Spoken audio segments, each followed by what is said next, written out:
আমের বাজারে একটি কালচার ছিল যে ঢলন প্রথা। মন হিসেবে তারা আম ক্রয় বিক্রয় করতো। সেখানে ৪০ কেজিতে ১ মণ হয় সেটা আমরা সবাই জানি। কিন্তু তারা অতিরিক্ত কেজি যোগ করে ১ মণ নির্ধারণ করত।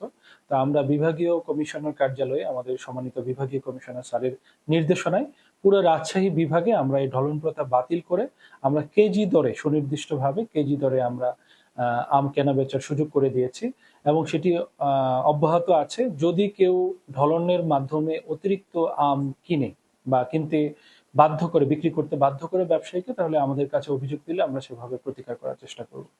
না, আমরা তো নিয়মিত বাজার মনিটরিং করছি। আমাদের কাছে সুনির্দিষ্টভাবে কেউ অভিযোগ দেয়নি। তারপরেও আমরা মাঝে, মাঝে জিজ্ঞেস করি। তো ঐরকম কোনো অভিযোগের সত্যতা আমরা পাইনি। তারপরেও আমরা আবার নেক্সট বাজার মনিটরিং আমরা বিষয়টি অ্যাড্রেস করব। এই বিষয়ে যদি অভিযোগ পান তাহলে কেমন ব্যবস্থা নেবেন? কি ব্যবস্থা নেবেন? না, সরকারি নির্দেশনা যদি কেউ অমান্য করে তাহলে সেই বিধি অনুসারে আমরা তাদের বিরুদ্ধে ব্যবস্থা নেব নিশ্চিতভাবে।